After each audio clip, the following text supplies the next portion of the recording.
Ella insistía en que yo resolviera el lío que causaron sus propias decisiones. Le dejé claro que su situación ya no era mi responsabilidad. Le dije que ya tenía lo que buscaba en su romance con Vincent. La discusión siguió escalando como tantas otras que habíamos tenido ese último año. Pero esta vez era distinto. Había una especie de desesperación en su voz, que solo aparecía cuando las cosas dejaban de irle según lo planeado. Ella decía que me había dado 19 años de su vida, como si pronunciarlos en voz alta fuera suficiente para borrar todo lo que también había recibido de mi parte. Yo respondí sin perder la compostura. Esos mismos 19 años también se los di yo, pero además fui quien mantuvo a flote la casa, quien se hizo cargo de las facturas, quien puso comida en la mesa día tras día y quien se aseguró de que Siena nunca le faltara nada. Pero para Lauren, nada era suficiente, nunca lo fue. Su ambición, disfrazada de inconformismo, siempre pedía un nivel extra de atención, dinero o comodidad. Para ella, la estabilidad que yo le ofrecía se convirtió en sinónimo de monotonía, y ese vacío lo llenó con fantasía sobre Vincent, el entrenador que ahora se había convertido en su nueva ilusión. Un tipo que le ofrecía músculos, promesas y la emoción superficial que había idealizado en su cabeza. Así que le dije, sin elevar la voz, ni un solo tono, que ya tenía exactamente lo que había estado buscando. Fue entonces cuando sus lágrimas comenzaron a aparecer, y no eran lágrimas de culpa, sino de frustración. Según ella,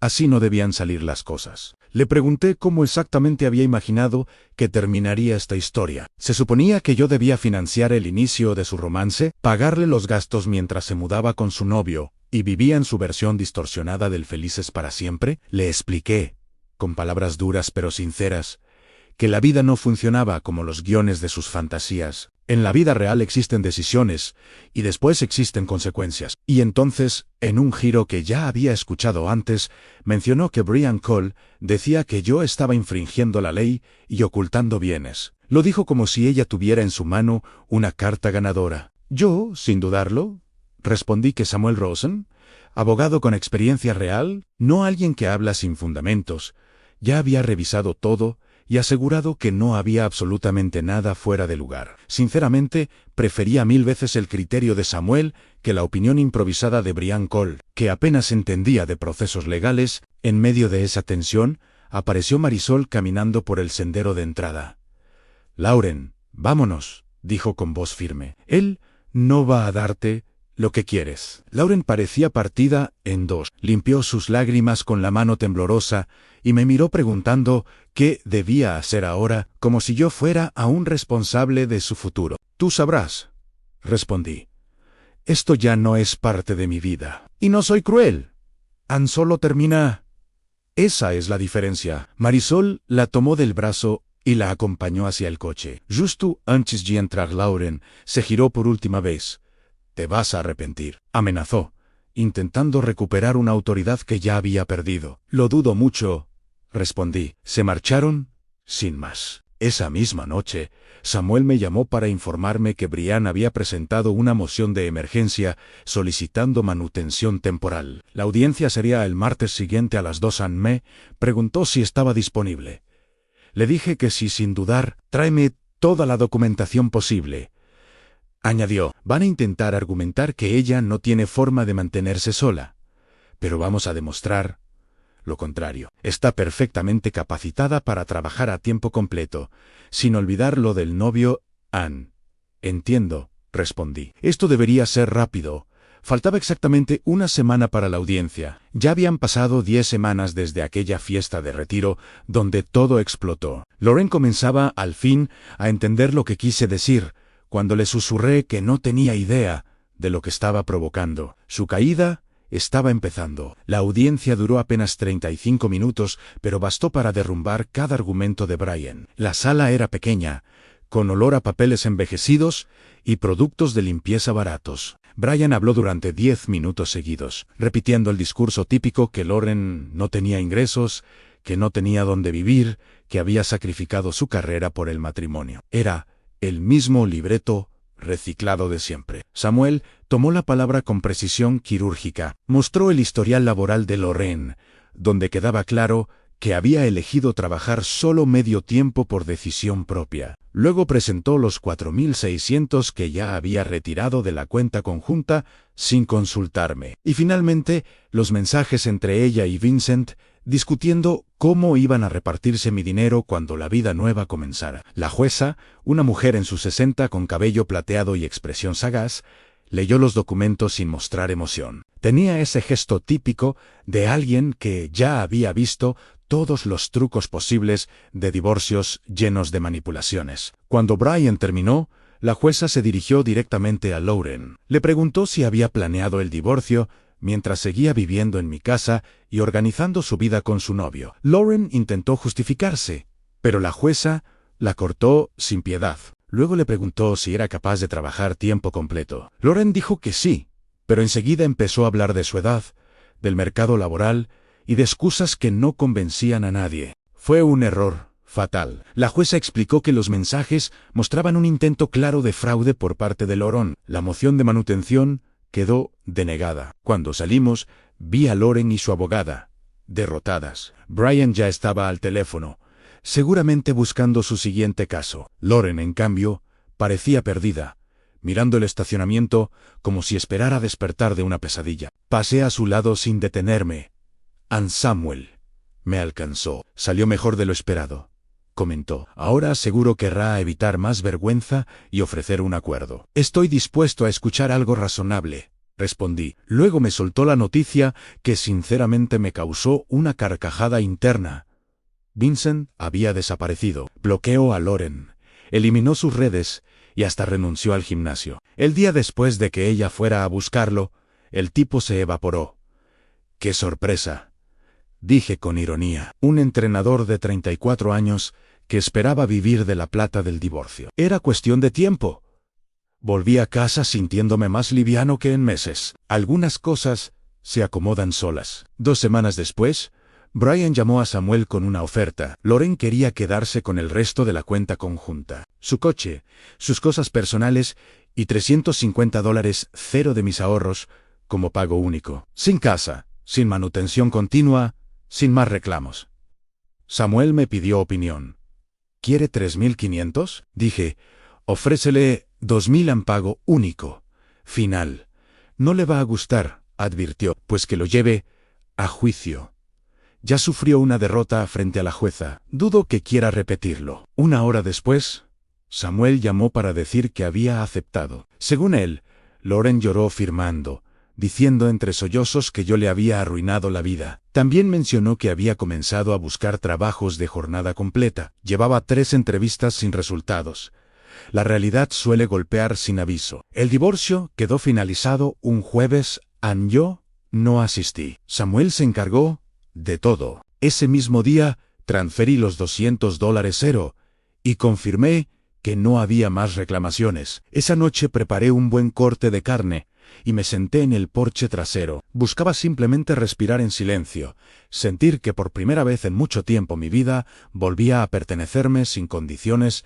A mi teléfono vibró. Era Sienna. Me escribió que su madre lo estaba pasando realmente mal, que había conseguido un empleo en Target, pero que el lugar donde estaba viviendo era bastante malo. Durante meses, después del divorcio, mi vida empezó a acomodarse como si por fin pudiera respirar sin tener a nadie encima, recordándome lo que debía o no debía hacer. Un día, mientras revisaba unas herramientas en el garaje, recibí un mensaje de Sienna. Había sido corto, directo. Ella tomó sus decisiones. Él le respondí. 3 puntos aparecieron en la pantalla, desaparecieron, volvieron a aparecer. ¿Podemos cenar juntos algún día? Solo tú y yo. Me quedé quieto un momento. Lo pensé con calma.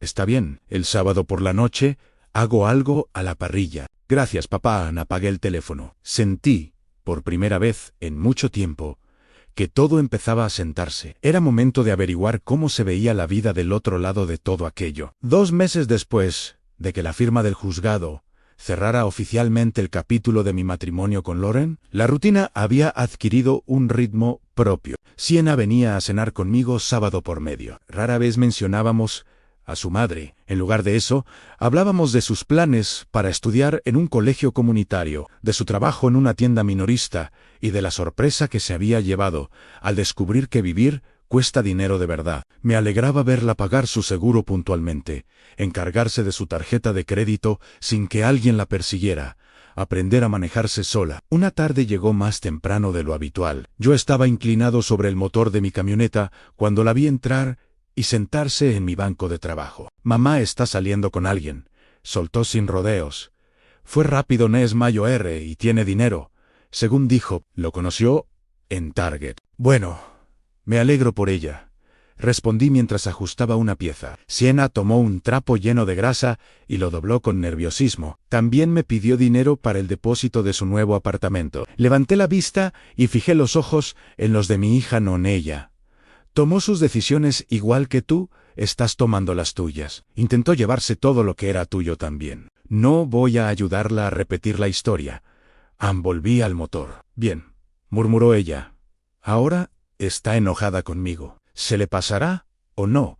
Pero elegiste lo correcto». Se quedó un rato en silencio, observándome trabajar. Luego confesó que había estado reflexionando sobre lo que le dije tiempo atrás, sobre las consecuencias, los actos y la responsabilidad. Admitió que había sido una malcriada durante años, porque yo siempre cubría el costo de todo, que nunca imaginó que un día cerraría la billetera. «Cuando dejaste de hacerlo, fue horrible», continúan, «pero lo necesitaba». Me incorporé limpiándome las manos. «Estás progresando. Estás pagando lo que te corresponde. Mantienes tu trabajo. Estás actuando como una adulta. Eso es lo que importa. ¿Estamos bien ahora?» «De verdad bien. Soy tu padre. Eso no se negocia». Esa noche terminamos la reparación de la camioneta. Luego hicimos hamburguesas en la parrilla y cenamos en el porche trasero. Sienna habló de sus clases para el otoño, de un posible interés en estudiar administración y de cómo estaba aprendiendo a presupuestar, ahora que nadie la rescataba si le faltaba dinero. 3 meses después del divorcio, Derek terminó el barco en el que había trabajado por meses. Me invitó a pasar una mañana en el lago. No pescamos nada, pero tampoco nos importó. Solo disfrutamos de estar allí, con el agua tranquila y el sol pegando suave. «¿Vas bien?», me dijo mientras abría una lata de refresco. «Escuché que tu ex pasando muy bien». «Sí, he oído lo mismo». «¿Te sientes mal?». Lo pensé un momento, dejando que la brisa me despeinara. «Noan, ella eligió su camino. Yo solo estoy viviendo el mío».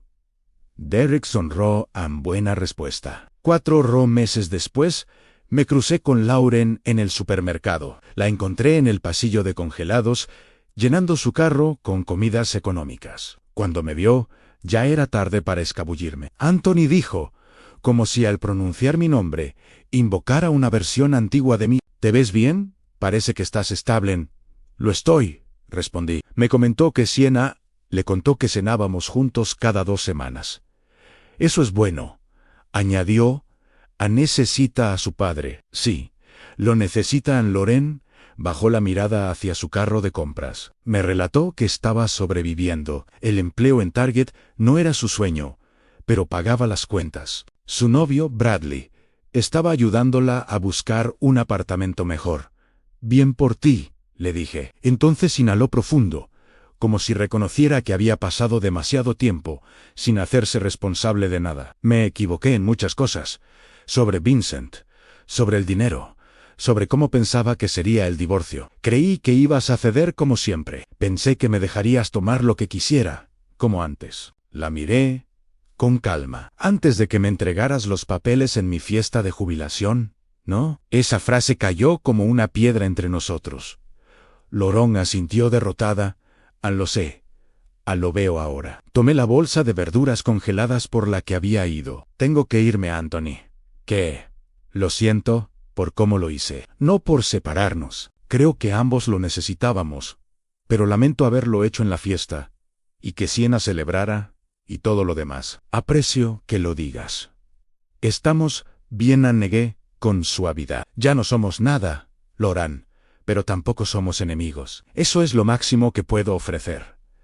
Me dedicó una sonrisa triste. «Sí, supongo que es suficiente». Me di la vuelta y me fui sin mirar atrás. Conduje de regreso a mi casa Esa misma casa que construí a lo largo de 28 años de trabajo. Cada decisión que tomé después del divorcio me llevó a algo más valioso, la tranquilidad de elegir por mí mismo las tardes, ajustando mi camioneta, las cenas con mi hija, mientras aprendía. Por fin, las lecciones que siempre intenté enseñarle. Valió cada centavo, cada hora, cada momento en el que decidí mantenerme firme. Lauren pensó que podía planearlo todo, que me daría un golpe certero con esos papeles que me lanzó frente a todos. Imaginó que se iría con la mitad de mi vida, que yo cedería como antes, pero se equivocó en cada una de sus apuestas. Vincent desapareció en cuanto la situación se complicó. La casa nunca fue suya. Legalmente, siempre me perteneció solo a Mia.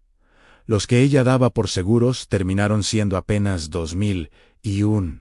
Adiós. Su sueño de independencia terminó reducido a un apartamento de un dormitorio y un uniforme rojo de Target. A veces, la justicia no necesita tribunales, solo necesita tiempo.